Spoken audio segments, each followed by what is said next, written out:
keterlibatan aktif seluruh warga negara dalam pembangunan, baik laki-laki maupun perempuan, diharapkan dapat membawa manfaat yang sama bagi seluruh warga negara. Namun, dalam kenyataannya, misalkan dalam bidang politik, keterwakilan perempuan masih tertinggal daripada laki-laki. Hal ini dapat berkontribusi kepada hasil kebijakan yang tidak berpihak kepada peningkatan kualitas hidup perempuan. Harapannya, dalam setiap pengambilan kebijakan, senantiasa dapat merasakan manfaat yang adil dari pembangunan. Selain itu, diharapkan praktek-praktek diskriminasi terhadap perempuan, baik struktural maupun kultural, dapat ditiadakan. Perkenalkan, ini Hilmia, seorang perempuan muda yang tinggal di Lombok Barat. Seorang perempuan muda yang berbeda, percaya diri, berani, punya semangat tinggi. Yang membuat Hilmia spesial adalah, di umurnya yang muda, ia merupakan pemudi pertama yang dilantik menjadi anggota Badan Perwakilan Desa atau BPD di Lombok Barat. Hebat bukan? Dalam kesehariannya, Hilmia tentu tidak berjuang seorang diri.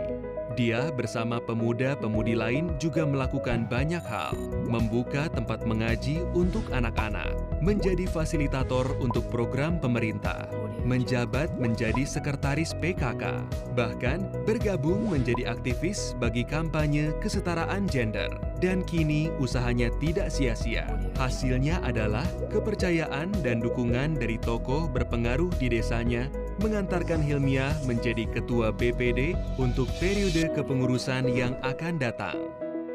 Dalam konteks yang lebih luas di Indonesia, partisipasi perempuan dalam politik belum mendapatkan perhatian yang besar.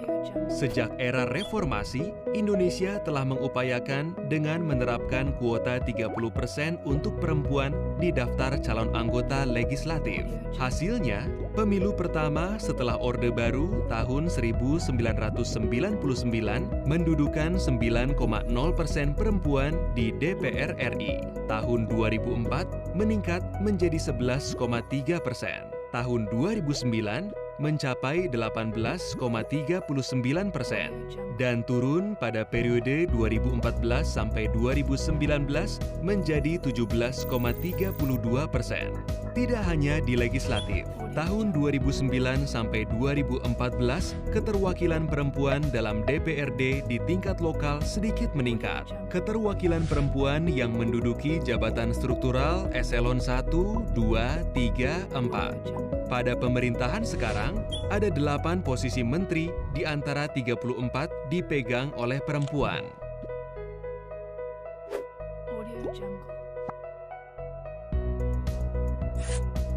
Dan sedikit sekali perempuan yang memegang kendali di lembaga yudikatif dan lembaga hukum lainnya. Mahkamah Agung hanya 12%. Mahkamah Konstitusi 11%. Tidak ada perempuan di Komisi Yudisial dan KPK. Kenyataannya, dunia politik masih didominasi oleh laki-laki, baik dari sisi jumlah maupun di dalam posisi-posisi kunci.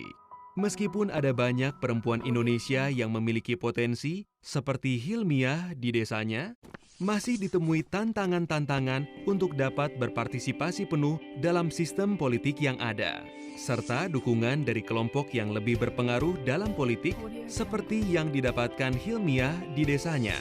Namun semua hal itu bisa saja terwujud. 1. Jika bisa menempatkan perempuan yang cukup dalam legislatif minimal kuota 30%, keputusan yang dihasilkan akan bermanfaat banyak. 2. Perempuan yang berada pada posisi strategis untuk pengambilan keputusan, membuat keputusan-keputusan yang dibuat berperspektif gender dengan memperhatikan kepentingan perempuan dan membuat perempuan kian berkembang. Dalam jangka panjang, menjadikan perempuan tidak berada di posisi marginal. 3. Pentingnya memahami kerjasama antar laki-laki dan perempuan di parlemen dapat menjamin isu-isu terkait kepentingan perempuan, anak, dan keluarga mendapat perhatian yang lebih banyak. Perempuan, sebagai penduduk yang jumlahnya hampir sama dengan laki-laki, harus terwakili kebutuhan dan kepentingannya di dalam proses pembuatan kebijakan. Mendorong keterbukaan akses, partisipasi, kontrol dan manfaat yang adil pada perempuan untuk mengurangi kesenjangan antara perempuan dan laki-laki dalam kehidupan politik dan pelayanan publik. Perempuan menjadi role model, membangun kekuatan sinergis, menyatukan persepsi tentang prioritas pembangunan, dan penguatan kapasitas perempuan.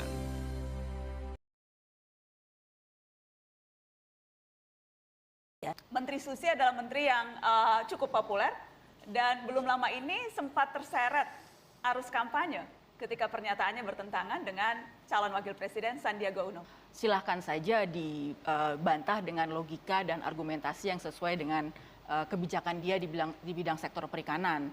Kebijakannya dia itu berkontribusi negatif terhadap hubungan relasi kita dengan negara-negara tetangga. Perempuan dan laki-laki perlu pilih perempuan untuk duduk di parlemen. Singkat saja Mbak Ida. Separuh penduduk Indonesia itu perempuan. Jadi perempuan perlu hadir dalam proses pengambilan kebijakan termasuk di DPR. Oke. Saya kira tidak hanya perempuan pilih perempuan, laki-laki pun harus pilih perempuan. Yes. Agar kebijakan dan keadilan gender itu tercapai. Kesimpulan dari saya, perempuan itu mempunyai makna yang sangat penting untuk memberikan pemahaman dan menyatukan persepsi tentang pentingnya pembangunan demokrasi yang sehat, adil, dan realistis.